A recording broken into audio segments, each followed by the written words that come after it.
Hi.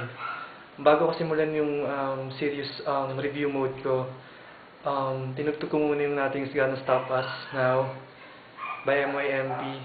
Tsaka kinanta ko rin na kapela. Tapos pinost ko sa Friendster ko. Wala lang. Para hindi niyo ako ma-miss. Kasi after this day, nire-review na naman ako. Todo seryoso na to.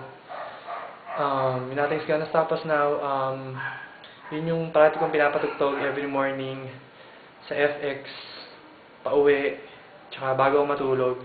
Tsaka kapag nagko-computer ako. Yun yung favorite song ko ngayon. Yun din yung magiging theme song ko para sa future girlfriend ko. Pero ano pa yun? Malayo pa yun. Basta aral muna. Aral. Basta alam ko yung mga kakilala ko dyan yung mga kaibigan ko nung grade 6, nung elementary, mga kabarkada ko nung high school, parang hindi nyo ma-miss yung kakulitan ko, tsaka yung kakornihan ko, tsaka yung kayabangan ko. Panoorin nyo yung video. Basta ihandaan nyo lang yung sarili nyo sa mga maririnig nyo. Alam ko, sintonado ako. Pero okay lang. Team song eh. Talagang tinry ko talagang tugtugin sa gitara yun. Nahanap ko talaga yung mga chords and lyrics nun. And, ayun. Tsaka may bala kasi ako mag-apply as a choir dito sa amin, sa subdivision namin. De, joke lang. Basta song ko yun para sa kanya. Tsaka, ano ba? Baka nyo ako, pag pumasa ako ng NCLEX, yung mga ka-basketball ko, basketball tayo ulit. Ace, ihanda mo na yung sarili mo kasi pag ako bumalik sa paglalaro, hindi na pala kita tatalunin. So, parati na lang magpapatalo. So, sagot ko na yung coke, sagot ko na yung tinapay. Basta, kasi naawa na ako sa'yo. Hindi, joke lang, pre. Hindi, seryoso, magaling ka na. Parang gumagaling ka na nga eh. Pagaling ka na pagaling ngayon. Kung di ka nga naman ba nadulas nung sa pipit. Basta, papatalo na ako lagi sa pipit, sa kalaw, sa lahat ng court, sa baba, sa barangay. Tsaka, minsan, pailaw tayo sa court, ulit, pustahan ng dollars. Hindi, joke. O, basta, mag-review ka na sa Kaplan. Doon din ako nagre-review ngayon eh. Mag-review ka na sa Kaplan, maganda sa Kaplan. At madaming maganda sa Kaplan. Hindi, joke lang. Hindi. Hindi ko nga napapansin yun eh.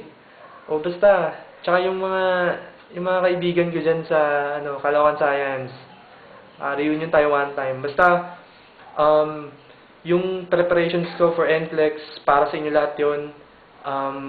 Kung hindi nyo man ako nakakausap or hindi nyo ako natitext, or kung hindi ko man kayo natitext, basta, andito lang ako parati sa inyo. Siguro busy lang ako kapag hindi ako nakakasagot sa mga text nyo or tawag nyo. Thank you talaga sa pagtitiwala.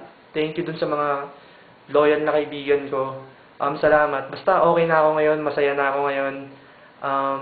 Ace, abangan mo ako sa choir. Hindi, joke. Tsaka sa left wing, alam mo na yun kung ano yun. Basta doon ako parati upo. Tsaka hindi ako mag-i-skip ng Sundays sa pagsisimba. Ano pa ba? Basta thank you sa inyong lahat, sa family ko. Tsaka trust God. Yun lang yung mapapayo ko sa inyo. Pag may problem kayo, wala na kayong dapat ibang puntahan kundi si God. Kasi siya lang, lahat ng mga nangyayari may reasons yun kung ba't nangyayari. And thankful ako kay God. Kasi kahit na hindi ako super bait, andyan pa rin siya to guide me. Basta nothing is impossible with God. Again, may miss ko kayo, yung preparations ko for NCLEX, magko-concentrate ako talaga. Basta pag if ever ma-miss nyo ako, if ever lang, punta lang kayo dun sa Friendster ko, mag-view kayo. I-view nyo yung YouTube ko, para matawa kayo, para hindi nyo ma-miss yung kakulitan ko. Salamat. Tsaka, reunion tayo ulit. Lalo na sa mga grade 6 ko sa grade 6, tsaka dun sa mga classmates ko nung high school. Hindi na kasi ako makapag-basketball, kaya yun, pag-gitara na lang ako. Basta pagtsagaan nyo na lang yung ginawa kong MTV ko dun. Ay, MTV ba? O basta, magiging platinum yan one day. Sige, joke lang. O basta, mahal ko kayo lahat. Tsaka, inspirasyon ko kayo. Para sa inyo to, yung pagre-review ko sa NCLEX. Para sa family ko, para sa inyo, sa mga kaibigan ko, sa mga loyal na kaibigan ko, at para, syempre, para kay God to. Salamat.